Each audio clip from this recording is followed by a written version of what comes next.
35. Eisenhower, 34 minutes, 390 to downtown, but the exit to eastbound North Avenue is blocked with a rollover dump truck. Stevenson, 23 minutes from the Veterans Memorial to DuSable Lakeshore Drive. The Ryan's 26 minutes, 95th to downtown. I'm Jim Talamonte on AM 560 The Answer. Chicago's Morning Answer continues next. AM 560 Weather Center forecast. A couple of thunderstorms crossing the area today. High 84. Thunderstorms this evening. Otherwise, rather cloudy, warm, and humid, and a high of 73. Currently 71 in clouds. Next news at 9.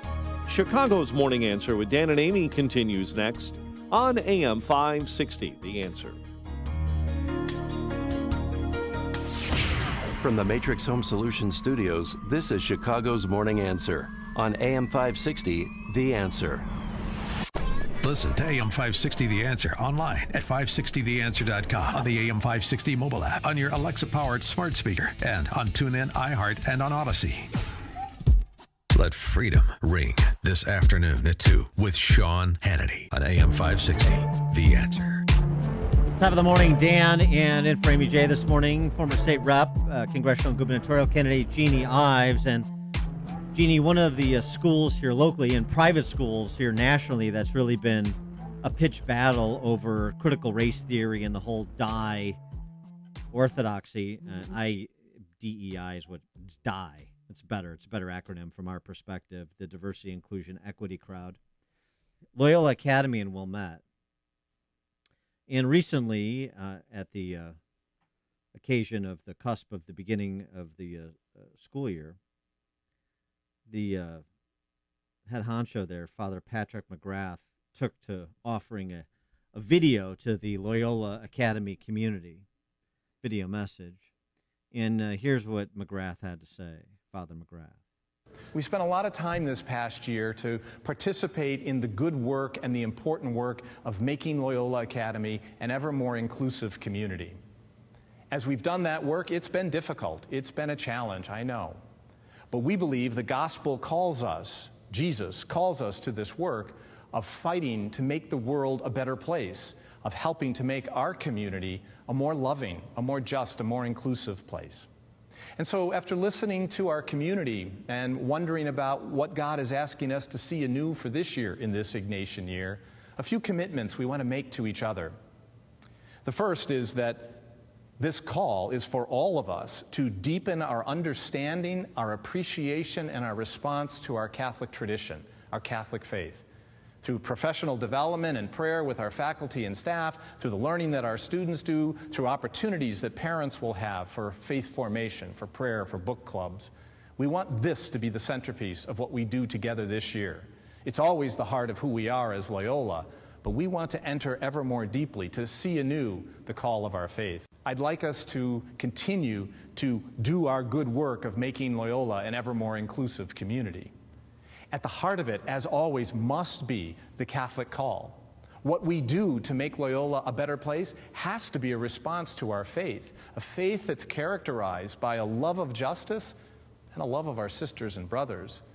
We need to build up, not divide. We need to bring together, not separate. We need to build up the community. We learn better when we are known and loved, and the mission of Jesuit education has always held front and center that we want our students, every student, to be known and loved. This guy sucks. And don't let the flowery language fool you. I'm sorry. I hate to say that about a man of the cloth, but this guy is a complete sophist and a fraud. And he's also a coward because he's been invited on this show to address the complaints of parents, including the well-heeled parents who have stopped donating to Loyola Academy because of what they're doing with curriculum and staffing. By the way, they have a DEI officer. You know, all that language you heard about job is not to come together, not divide. It's to build, not separate, bring together, not separate. Oh, really? Well, maybe he should tell that to Terry Jackson, who is the assistant principal for student services and the de facto DEI coordinator. We're at the stage where we are trying to implement that evaluative piece when it comes to the work in the classroom, the work amongst colleagues, and et cetera, to the conversation that we're having around people not having a conversation was like, is this the right place for you, based on your participation or lack thereof? But people are starting to say, well, if this is who we are, is this the place for me? So the thinking that is not in connection with or not in support of DEI work will become marginalized. Do you get it? So if you're not on board with the DEI orthodoxy, then you're out. That's what his assistant principal for student services is saying while he's talking and as the mellifluous sounds of unity and valuing each Loyola student. It's a lie. He's lying. He's supposed to be a beacon of the truth, a man of the cloth, supposed to be a part of the vanguard of the truth, and he's a coward. It's despicable. By the way, it's not lost on a lot of the parents, it turns out. The survey results that he referenced, the great year they've had, great year. Well, apparently he's not convincing a lot of the Loyola Academy family community. Less than half of the parents, 49%, believe Loyola has an environment in which different views and perspectives from parents are respected. Less than half. 47% believe Loyola currently fosters an environment in which different views and perspectives from students are respected and encouraged. That means 53% don't. Fewer still, 31% believe their child or children can be themselves at Loyola. 1 in 3. Only 54% of the respondents believe the DEI initiatives align with the school's Catholic Jesuit mission. 43% felt the DEI initiatives and related curriculum were unhelpful to their child and children. Sounds like you're dividing it almost right down the line, bringing the community together. Are you, Father McGrath? Another disaster, destroying a great school, great institution from within, just as the social justice Catholics are destroying the church from within. For more on all this, we're pleased to be joined by our friend Carol Swain. She's an award-winning political scientist, former professor of poli-sci, and professor of law at Vanderbilt University. She is the co-author of the new book, Black Eye for America, How Critical Race Theory is Burning Down the House. Carol, thanks for joining us again. Appreciate it. Well, thank you. I'm sure, as you heard, my Jeremiad against Loyola Academy, I mean, these stories, like what's happening at this private Catholic school on the North Shore of Chicago, are happening everywhere, including in private schools. And so, one of the things that we try to do here is say, you can try to run from this when it comes to your front step, but you're not going to be able to. At some point, you're going to have to stand and fight, whether it's in your place of employment or your kid's school. Well, I think it's unfortunate that many Catholic institutions were infiltrated decades ago. We know that Saul Alinsky, who wrote Rules for Radicals and was very much the father of community organizing, that he set his sights on the Catholic Church. And so there are many woke Catholic priests, and they started at the university level, and they have infiltrated the K through 12 schools. And it is unfortunate, because if any group of people should be able to lead the way forward on race relations, it should be those who profess Christianity, who describe themselves as followers of Christ. Right. I mean, what's the curriculum that's needed? We are all created in the image of God. Period. The end. Now we're going to live it. Right? Right. And there's no way to escape the fact that critical race theory is rooted in Marxism and postmodernism.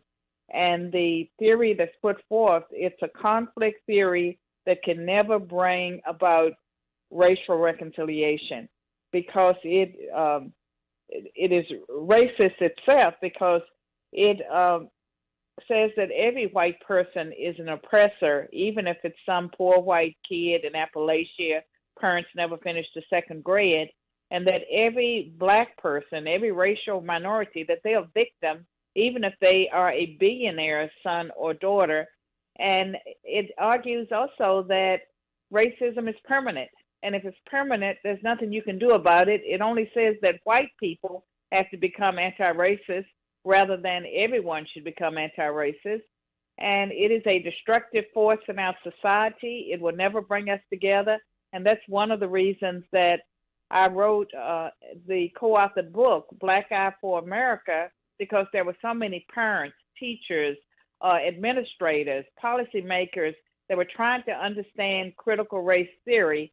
And in the book, we talk about what it is, where it came from, why it's anti-American, why it runs counter to our civil rights laws, our Constitution, and just everything about who we are as American people. As Americans, we know that it's wrong, it's morally wrong to shame and bully someone because of the color of their skin or some other immutable characteristic.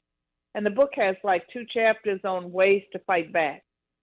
But Carol, here's the deal. So you go to your school boards and you FOIA their information, and they're like, oh, no, we're not teaching CRT. And then you look at the subtext of everything that is in there, and that's implicit bias training.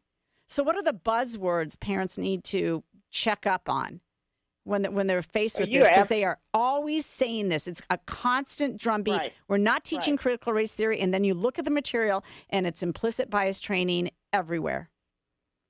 Right. You're absolutely right, because they'll say, we're not doing CRT, we're doing DEI, diversity, equity, and inclusion.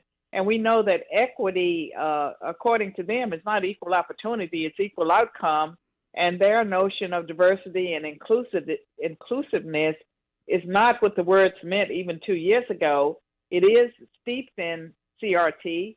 They'll say, we're not doing CRT, we're doing educational equity, we're doing culturally sensitive learning, we're doing social justice, and it's all critical race theory. And so in the book, we talk about just some of the words that the games and tricks that they play. And the CRT people, they lie to put forth their agenda. And so they don't care if you pass a law banning critical race theory, because they will shift to some other argument. And they also using the civil rights movement as a way to teach CRT. And there's nothing wrong with teaching age-appropriate young people about the civil rights movement and about slavery. But the way they're doing it in a way that demonizes white people, rather than focusing on what whites and blacks and other racial and ethnic groups were able and willing to do together while we had a civil rights movement. And it was very successful. And as a consequence, we've had a black president that served 2 terms. We have successful blacks and other minorities throughout our society. And that is because we had a successful civil rights movement. America is not systemically racist.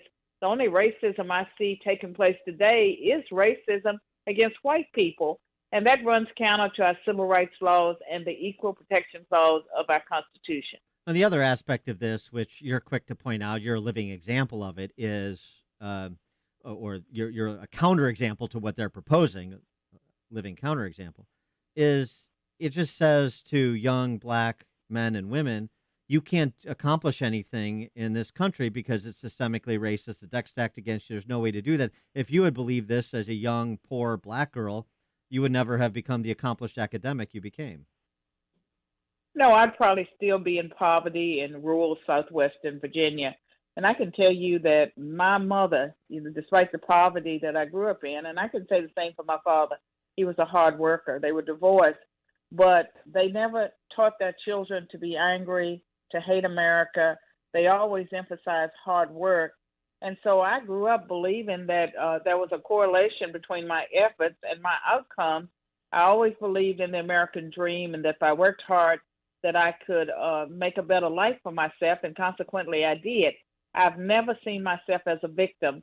And I think that anyone who's taught to believe that they're a victim, that they are handicapped from the moment they decide that they are a victim, whether it's a woman or a racial and ethnic person or whatever your issue is. Once you decide that you're going to embrace the label of being a victim, then it's over. The book is Black Eye for America, How Critical Race Theory is Burning Down the House. You want to pick it up. Carol Swain's writings are always compelling. Carol Swain's an award-winning political scientist, former professor of poli-sci and law at Vanderbilt University. And again, the book, Black Eye for America. Do pick it up. Carol, thanks as always for joining us, and good luck with the book. Appreciate it. Thank you. Bye. Bye. She joined us on the Turnkey.pro answer line. There's only one radio show in Chicago talking about today's biggest stories and telling you what they really mean. That show is this one, Chicago's Morning Answer on AM 560, The Answer. Uncle Ryan is going to talk about how hot cash out refinances are. That sounds fun.